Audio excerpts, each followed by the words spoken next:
Welcome to Real Deal Meetup, Duru Interviews. In every episode, we interview top real estate investors and entrepreneurs across the globe. Listen and learn to earn with insider tips, tactics, and strategies to bring real dealer success into your life. Here to show you how is your host, investor, published author, educator, and fellow Duru, Clifton McKnight. Hey everybody, this is Clifton McKnight back to you in Duru Interviews. I have the privilege today of having none other than Bill Fell, president of the Baltimore REIA, been a real estate investor since 1968, and tell you he's got business and property interests down in Florida and Bill, where else you got? You have everywhere, it sounds like. Panama City Beach, Miami Beach, Clearwater Beach, Memphis, Tennessee, and then Baltimore, of course, and just sold everything in Philadelphia that we had. My. Well, we are truly excited to have you here, man. Every time I've had the privilege of being in your company, you have dropped nothing but the most useful of knowledge and insight. So we're going to get right off here and try to get you to maybe share a little bit about who you are. Who is Bill Fell for the audience?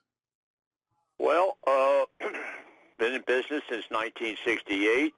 My background, again, is entomology, which is the study of insects. I went to Polytechnic on North Avenue. I was the last graduating class there, and then furthered education at Penn State University and Purdue. I had a pretty large pest control company in the old days, back in the 70s, about 34 employees. And from there, I took the monies that I made and parlayed it into real estate, and wound up a few years later with both my company, which I gave to my son in 1997. He still runs it, and strictly continued with my real estate endeavors. I became a real estate broker in 1986 and had brought on about 30 agents, of which I wasn't happy to have agents. I felt like I wanted to be an investor type broker, which I was. And back in the 90s, myself, we were probably one of the biggest wholesalers in Baltimore. We were doing well over 100 houses a year and wholesaling them out, and with a buyer's list of only about 6 or 7 people, because we nursemaided that buyer's list. I knew what the buyers wanted, so I didn't have to have 300 people on a mailing list, plus the fact there wasn't any internet in those days. Wow. In any event,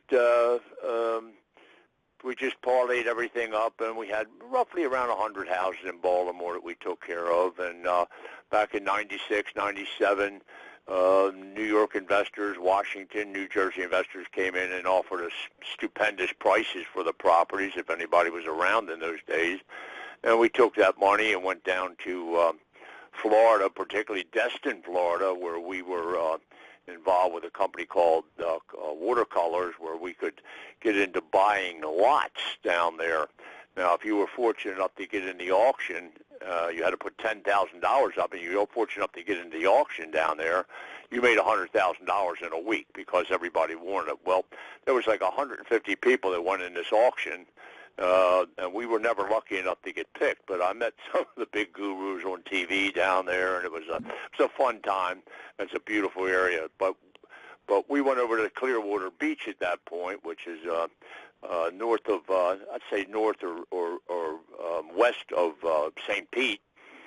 Petersburg, and we were lucky. You know, we bought some pre-construction, and we'd buy for $500,000, and 2 weeks later we sell for $600,000. We did very well down there, and then we wound up building custom homes, $2 million homes. We still have one of them that we take care of right on the beach, Gulf of Mexico. Couple condos. Matter of fact, Mr. Blair was in my condos down there. So, Charles was down there. You know, he's seen all this, and from that point, we still had a few bucks left. So we decided we were going to get into the apartment business. We got in down in Panama City Beach. We bought 18 units, and I did some 1031 exchanges down there, and is where I learned to write my own notes, my own non-recourse paper, my own My deeds, goodness. my own mortgages. I did it all. I didn't want anybody controlling my business, and I controlled everything. And I remember my first flip on an apartment complex was a $240,000 profit, from a 1031 exchanger up in Connecticut, and that was a really good learning experience for me. I was really proud of the paperwork I created in it, and we bought mobile homes, mobile home park, and mobile homes on land, and we still have a bunch of them. We do a lot of options with those, and then we wanted to expand a little bit more. We went over to Dothan, Alabama, and by the way, we did buy 2 nice condos in Miami Beach, right in South Beach, by Joe's Crab Shack. But I didn't like Miami Beach much. Bill, my yeah. goodness, man, listen to you. Now, with all of that experience and background, we've got folks here just trying to get started here. I'm sure a lot of people will want to know how to get to where you are now. Now, I know. Okay, I kind of go off the track here. I just sit here start thinking about all the stuff I've done. I just keep talking. Oh, it's great stuff. I think the very first thing that people have to do is they have to focus on a niche, where they want to be. You don't want to be a wholesaler and a rehabber and a buy and hold, somebody starting out, because there's just too much information to learn, and you get so sidetracked. You might want to look at this business and say, where do I want to take it first? Do I want to be a wholesaler? Do I want to be a buy and hold person? Do I want to be a rehabber? And then follow that route until you become an expert, no more than your competition that does this stuff. Like a perfect example of what I teach in my class is I see most investors going after bank RIOs and things like foreclosures, and they're dealing with the banks that might give you an answer in 3 months. Well, the problem there is if you're like a rehabber, you might not be able to get your hard money loan 3 months from now, because your hard money guy, he's got to keep that money moving. He may not have it. He may have it the day he gives you a proof of funds letter to buy the property, but he may not have that money 3 months from now when you finally get the approval from the short sale. So what I teach people to do is go after that homeowner. That poor homeowner's been sitting on the market. You look at the days on the market, 200, 300 days on the market, because everybody's buying bank RIOs. So you come into that homeowner and you offer, and the very first thing I always said to the homeowner is, why would you want to sell a nice house like that? And then I shut up and I listened to the reasons why. Very rarely is it about money. It's about, I can't go back up those steps. I want to go live with my daughter out west. So then you structure your offer and your notes based on what the needs are of the seller of the property. And follow that niche, and you can build yourself a nice little portfolio. Wait a minute. Let's pause. That's big right there. First, listen to what their needs are, and then design your deal, your offer, to meet their needs. And I never use promissory notes, which in my opinion, it means money changed hands. I've designed 4 purchase money notes. The first one being strictly an principal only, and not attached to the property. And one of the things that purchase money notes. So you want to explain that a little bit? Well, it's owner financing, but there's no bank involved and no money changes hands. So in other words, it would be like, let's say, Cliff, somebody sells you a house for $50,000, and you give them $10,000 down or $5,000 down, and they hold the note for the rest. That's a purchase money note. Now, one of the big things that we made a lot of money, and a lot of people are still doing it, is if I see most of the time people will use what's called, when they're buying a property, and they will use what's called a 65% formula. I'm sure most people have heard about that. But that particular formula never counts the cost of your money. They'll have the ARV minus the repairs, 65% minus the repairs. That's your offer. but it never figures in the cost of your money. It might be your grandmother giving you the money for 1%, or it could be a 15% guy. So it never really does that. Whereas me, you tell me, Cliff, I want $90,000 for this house, Mr. Fell. And I'll say, well, okay. And the best of prices I've got so far is 55, 58. I'm not taking that. I said, well, okay. How about if I'll give you 90% of the value or 95% of the value? And people will say, well, sure, I'll take that. And I said, well, okay, we'll write it on my terms. And I might give them a little bit down, or I'll look at if they have a mortgage on the property. But let's say somebody doesn't have a mortgage on the property, and they're just selling it. And then I'm giving them 90% of the profit. People say, well, Phil, how are you making any money? Right. Well, the thing is, I buy the property. And let's say it doesn't need any work. I'm using a hypothetical here now. Sure. Yeah, but it doesn't need any work, and I give them $90,000 for a $105,000 house. They're happy with that because they haven't got close to anybody making that offer to them for that property of investors. So, but the terms are, I give them $10,000 or $15,000 down, and the balance is going to be paid over 6 years at so much per year, principal only. Not attached to the property, based on a promissory note upon the signatures of me as the president of XYZ Corporation. Beautiful. And they take the note, then I turn around and I say, Cliff, how would you like to buy this homeowner, how would you like to buy this property for 90% of the value? You're still getting a bargain because you're getting it for 100 and the properties are going for 115. So I sell the property, say an FHA loan, and with the settlement cost and all that, let's say I don't make a dime on the settlement. Now, number one, when you buy properties and sell it like that, you're considered a dealer in the eyes of the Internal Revenue. That's so right. The income that you make goes on your Schedule C, ordinary income. Okay. Now, but with me, I'm a dealer in the property, but I haven't made any gain. So I don't pay any. There's no tax to pay, right? Wait a minute. Where did I make my money? I made my money in the financing because I don't have to pay the seller of the property for 8 years at $10,000 a year. Gotcha. But I sold the property a month later, and I got all the cash. So I've got $80,000 in cash at zero interest to play around with on the street. You do that 3 or 4 times, you become very dangerous. I tell you, Bill. Listen, we're going to pause just for a minute here. Like what you hear? Head over to iTunes and rate and leave a review. Your feedback makes us visible to other Durus and is very much appreciated. So, Bill, tell us again about you're holding sold the property. Let me explain that one more time. I buy a property from Mrs. Jones. Yes. And Mrs. Jones wanted $115,000 for the house, and I negotiated down a little bit to say $90,000. The best price she's gotten from any other investor around is $60,000, etc. And that's the most she's gotten on her offer.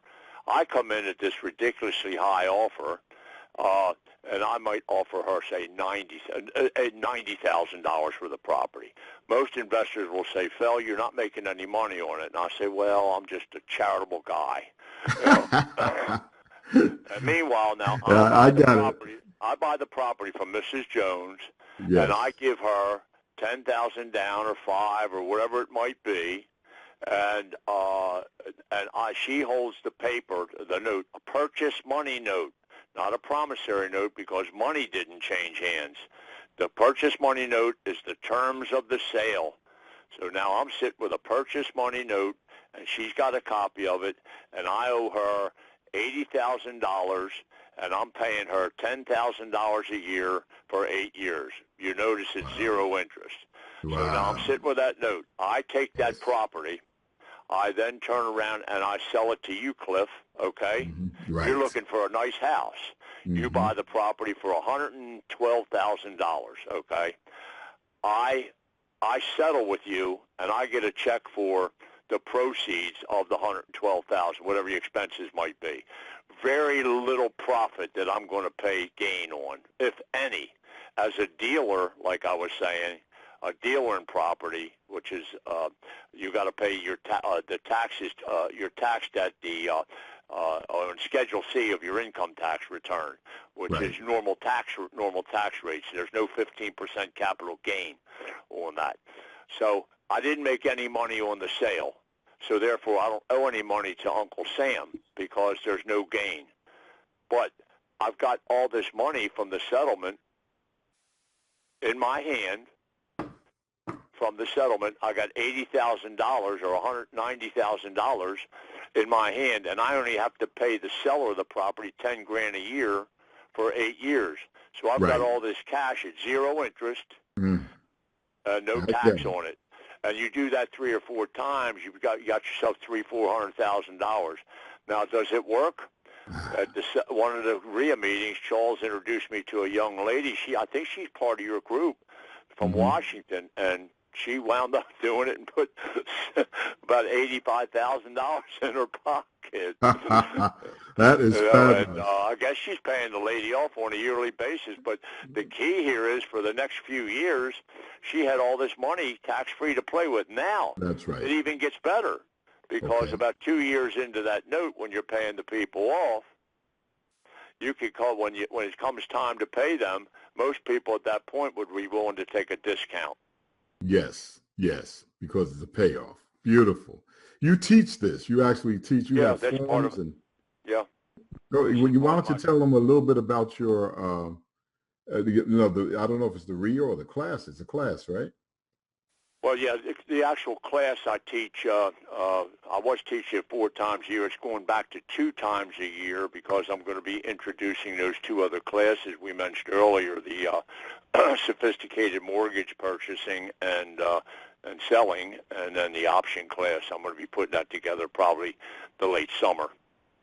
Wow. You know what? I think that's excellent. Matter of fact, I got to make sure we get some information so that people know how to reach you here. You know what? It's about time for us to get into a really real rapid success. But before we jump in there, why don't you tell us a little bit about your hard money lending program? I found that a little bit fascinating. Well, like I was discussing the hard money program we have a 3, 6, 9, or 12-month loan program, and each one has its own distinct interest rate.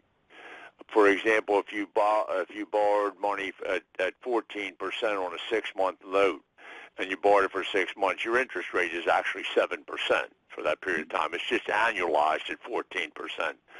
But again, we don't charge points because I want my wholesaler and the guy that's rehabbing that house, when he's working on that house, I don't want him to have to worry about paying me my $800, $900, $1,000 a month as a payment on the hard money loan. I want him to focus on getting that house done, so he gets it done, does it right, and he comes back to me for another loan.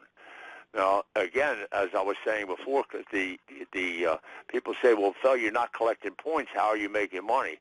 Well, when most of the people when I sit down to lend money out, I charge, say, a 14% loan is 7%.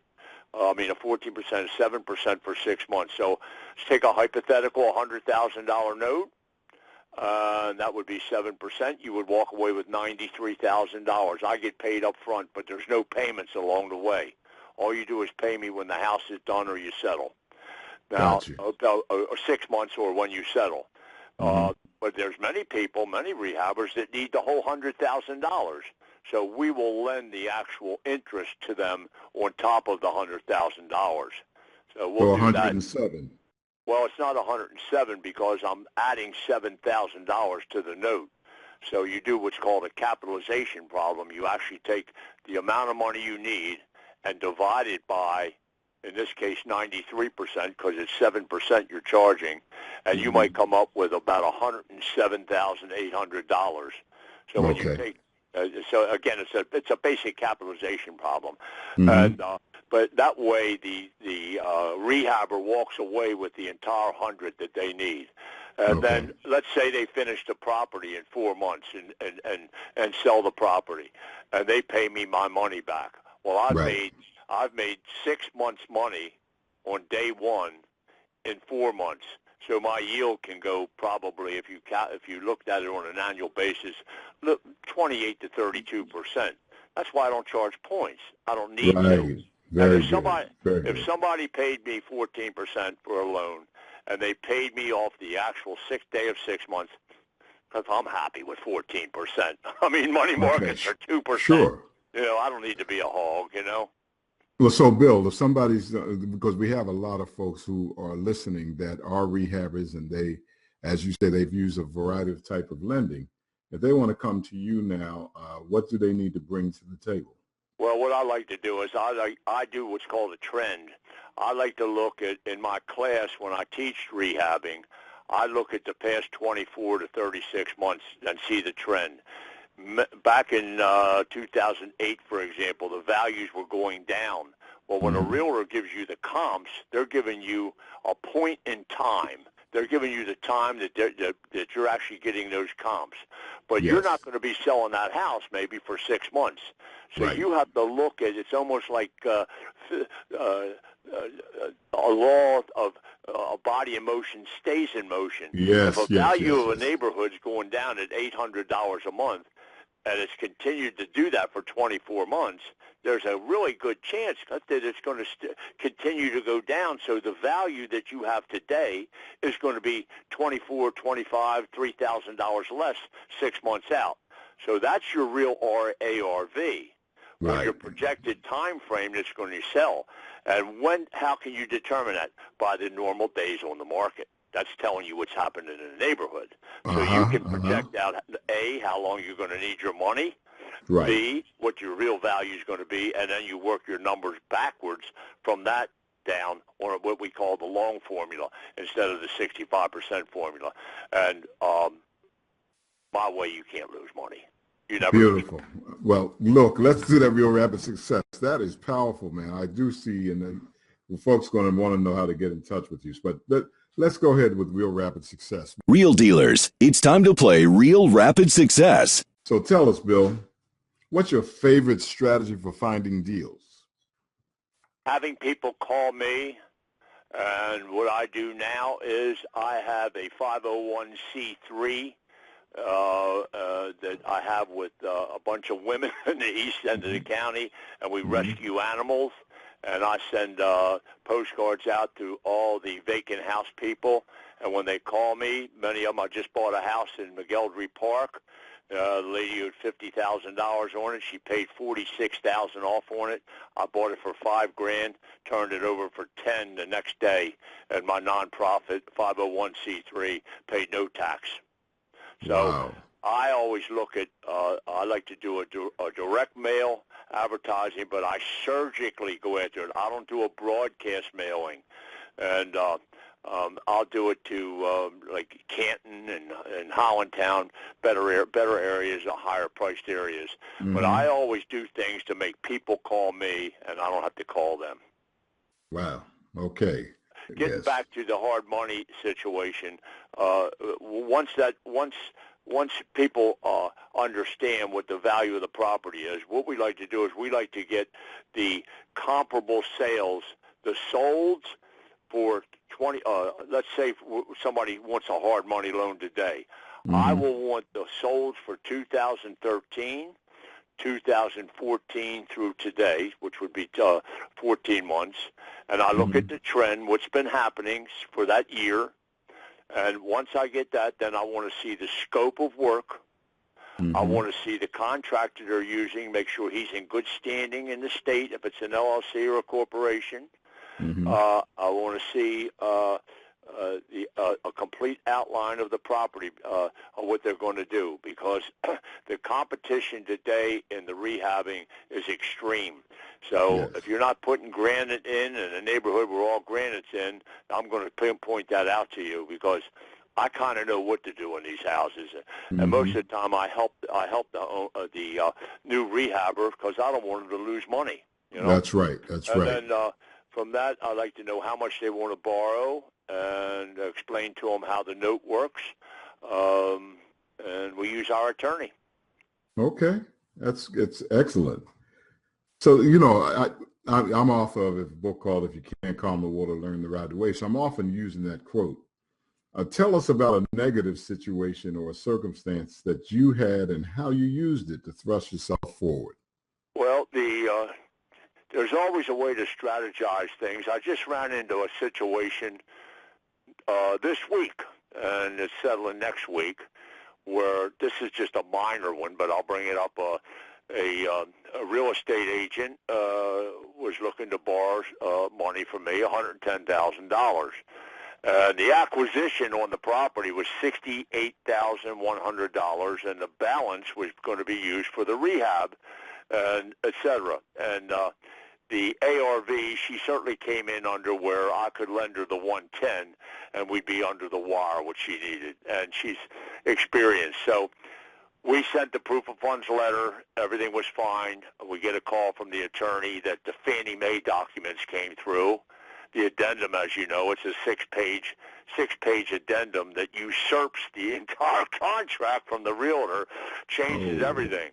And in that, in the 14 bold print on page 3, as anybody knows, if they bought from Fannie Mae, that you have to wait 91 days before you can make over 120% on the property. But in this particular one, they had it down that even the encumbrance on the property, my loan to the part of the loan that was used for repairs, wasn't allowed. They could only borrow the amount of money that for the acquisition. Well, that blew the deal right out of the water, because she needed 30-some thousand for the repairs as part of the loan.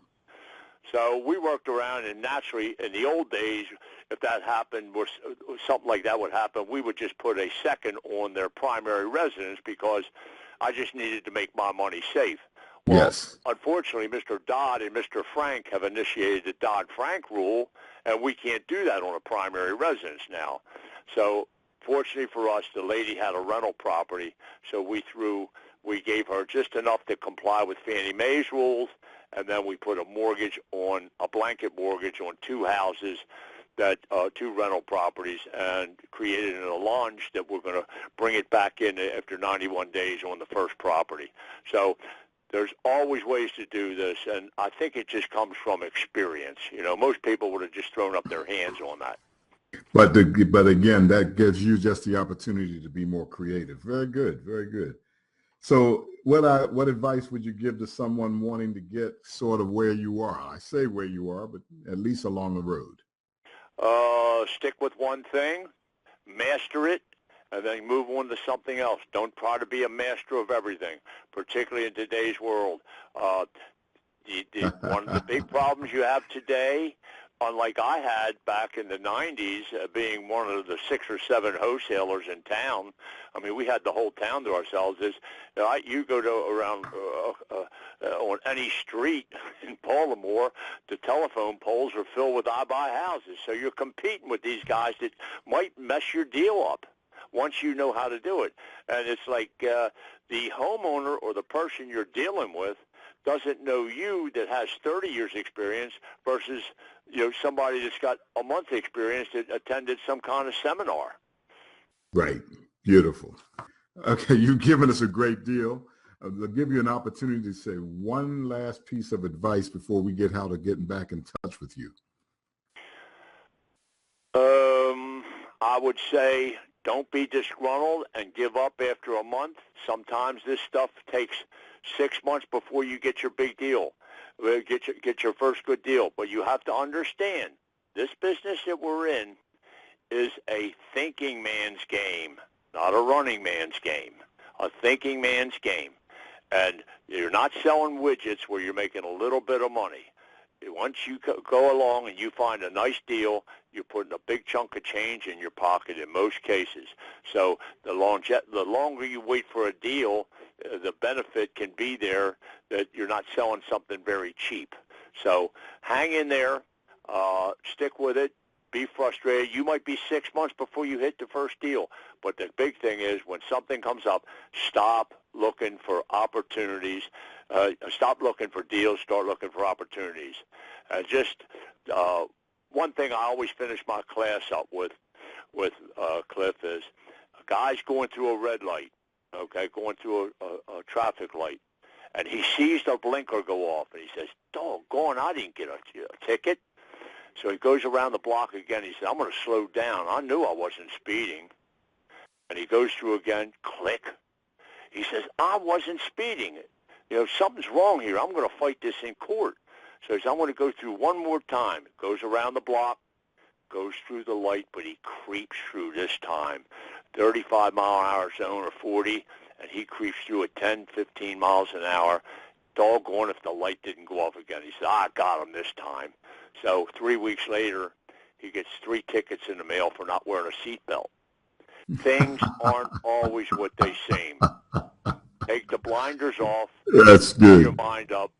And again, to reiterate, stop looking for deals. Look for opportunities to create deals. Excellent. Excellent, man. Excellent.